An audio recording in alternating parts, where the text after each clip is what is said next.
Adaptasi adalah kemampuan makhluk hidup untuk menyesuaikan diri dengan lingkungannya. Ini adalah proses penting yang memungkinkan makhluk hidup untuk bertahan hidup di lingkungan yang terus berubah.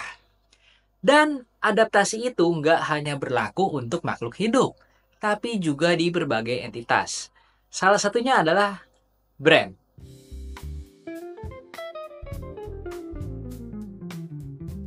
Halo semuanya, gue Mikal dan gue baru aja diundang ke acara Samsung Galaxy Unpacked tanggal 23 Januari kemarin untuk ngelihat HP flagship terbarunya Samsung, yaitu Galaxy S25 series.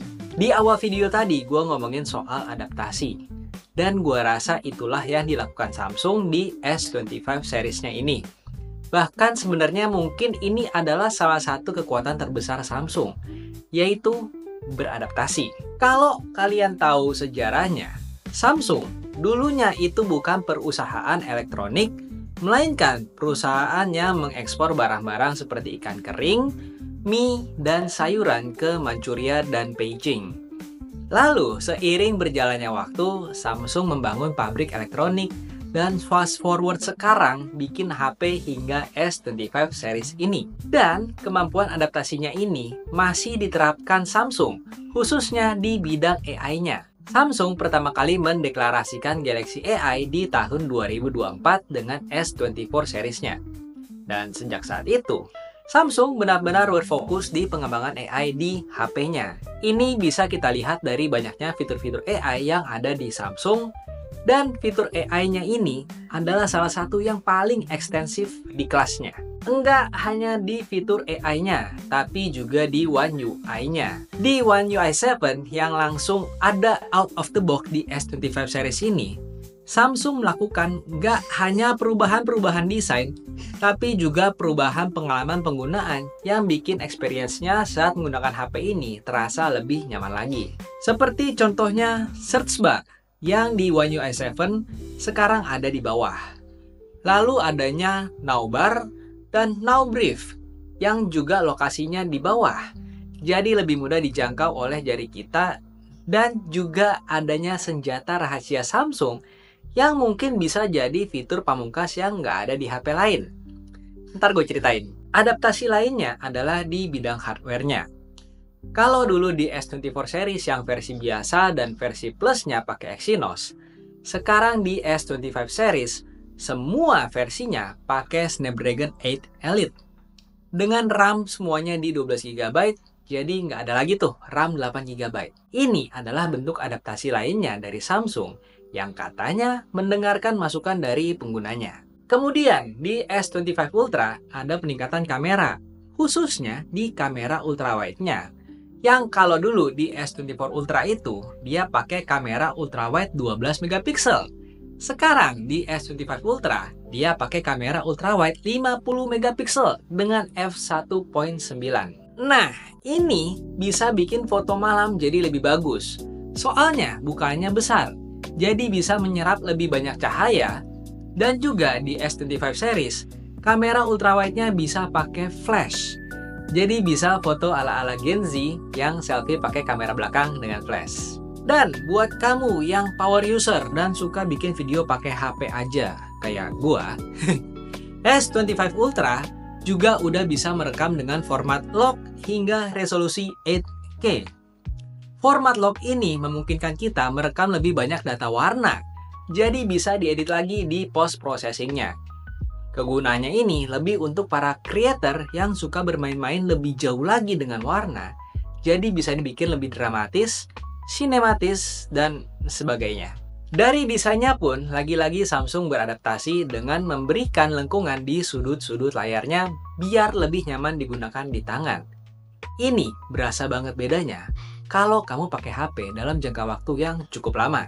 Pun begitu, ada satu adaptasi lagi yang dihilangkan dari S25 Ultra, yaitu di bagian S Pen-nya.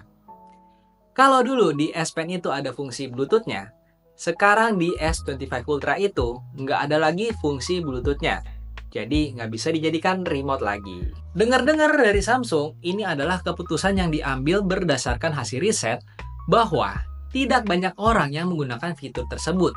Makanya dihilangkan aja. Bagi gue, ini adalah keputusan yang nyeleneh. Kenapa?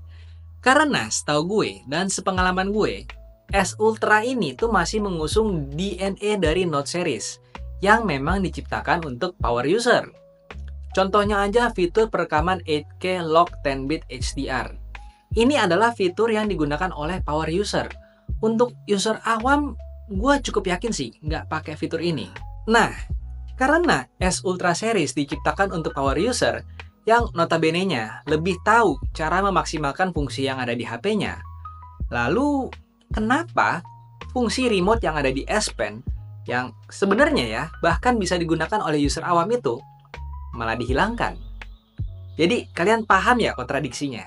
Dan ada lagi satu harapan gua, yaitu untuk lensa 3x10 megapikselnya ini agar bisa diberikan adaptasi lagi biar lebih bagus dan nggak jomplang sama kamera lainnya yang sudah 50 dan 200 megapiksel. Adaptasi lain yang sudah dilakukan di S25 series adalah peningkatan vapor chamber hingga 40% di S25 Ultra dan 15% di S25 Plus dan reguler. Fitur AI-nya pun sekarang ada banyak, sejumlah 21 fitur AI yang 9 diantaranya itu on-device, 4 hybrid, dan 8 on-cloud. Bukan sepatu. Dan satu senjata rahasia Samsung yang nggak ada di HP lain adalah Samsung Wallet. Beda dengan Samsung Pay ya. Kalau Samsung Pay itu cuman buat bayar-bayar, nah Samsung Wallet ini jadi dompet digital yang bisa digunakan untuk transaksi pembayaran, Samsung Pass, boarding pass pesawat, untuk membership, dan untuk digital key. Gimana? Keren kan? Satu hal lagi yang gue notice dari berbagai adaptasi yang dibawa oleh Samsung ini adalah bahwa HP itu nggak hanya spesifikasi, tapi juga rasanya saat berinteraksi. Itulah gunanya adaptasi. Dan semoga di masa depan bisa lebih berkreasi. Tentu saja itu semua baru pengalaman gue dari hands-on selama beberapa jam, dan untuk opini lebih lanjutnya ditunggu aja video reviewnya kalau unitnya udah gue terima. Kode Samsung gatel. Jangan lupa untuk like dan follow Gadget Apa di berbagai sosial media, dan sampai jumpa di video berikutnya. Dah. Nah nih ya nih. Gue matiin pakai remote-nya nih. Dah.